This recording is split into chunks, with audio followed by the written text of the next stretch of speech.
My fellow Americans, in the deep, solemn hours just past midnight on July 18, a decision was made in the heart of our democracy, a decision that echoes through every household, every classroom, every embassy, and every distant hospital tent bearing our flag.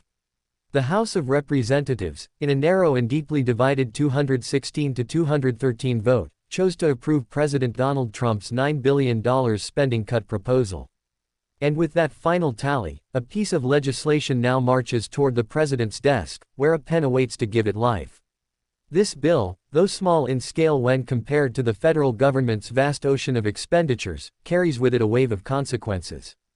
And behind the numbers, behind the $9 billion trimmed, lie human faces, foreign hands, familiar voices, and the whisper of a nation redefining its global posture and its cultural priorities. It is not just ink on paper. It is the sharp blade that slices through the veins of support for storytellers, educators, diplomats, doctors, and peacekeepers. This legislation strikes at the very soul of public broadcasting. The familiar voices of NPR, the quiet calm of PBS, once omnipresent in homes from Appalachia to Alaska, now face an uncertain future. The big bird that raised generations. The classical music that played on rural radios. The investigative journalism that held truth to power. These are no longer guaranteed. This was not merely an act of budgeting. It was an act of redirection. A recalibration of national values. We must ask, what does it say of a nation that silences its own storytellers? That pulls the plug on its own mirror. Public broadcasting has long been more than entertainment. It has been education for the curious, a bridge for the isolated, and a megaphone for the voiceless. It was there in times of crisis. It was there in moments of wonder. And yet, in this moment, it finds itself on the chopping block, reduced to an expendable footnote in a broader agenda of cost-cutting and consolidation. But the cuts do not stop at our borders. A greater portion, indeed, the lion's share, of the slashed spending aims outward, targeting America's hand extended to the world. Gone are hundreds of millions earmarked for foreign aid, money that once funded peacekeeping missions, treated infectious diseases, and stabilized fragile democracies. Funds that provided vaccines, built clinics, trained nurses, and deployed humanitarian workers to the front lines of global suffering. This is not just about dollars.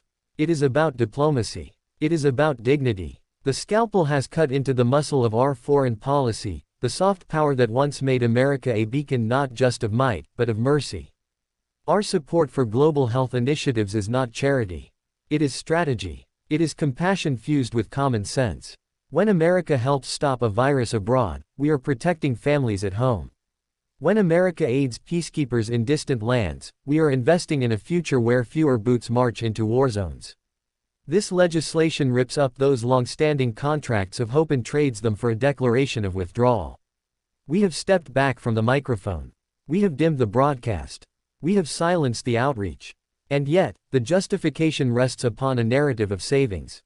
The Department of Government Efficiency, an engine of fiscal conservatism within the Trump administration, claims this cut is part of a larger $200 billion slate of savings.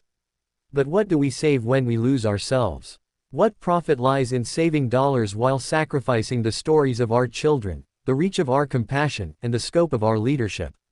2 Republicans broke ranks to say no. 2 votes that rang out like warnings, like conscience in a storm of calculation.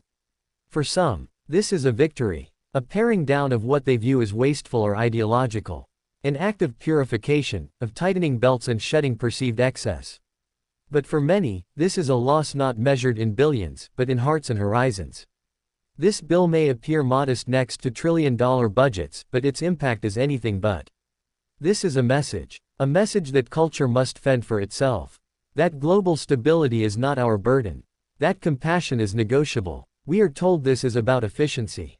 But at what cost? There is no line item for the child who learns to read from Sesame Street. There is no invoice for the gratitude of a mother in Sudan whose child survived because American-funded medicine arrived just in time. Those stories do not appear in spreadsheets. But they live in the legacy of who we are. We can cut budgets, but we cannot cut our conscience. We can save money, but we must not bankrupt our moral currency. And now, the bill awaits the president's signature, a formality in a process that has been marching to his drumbeat from the start. Once signed, the law will be real. The consequences will begin to unfurl like smoke through the halls of both Capitol Hill and the farthest reaches of the globe. The echoes will resound in classrooms with outdated equipment, in radio stations that go silent, in clinics where shelves once full of American-funded supplies now stand bare. This is not merely governance. It is a philosophical turning point.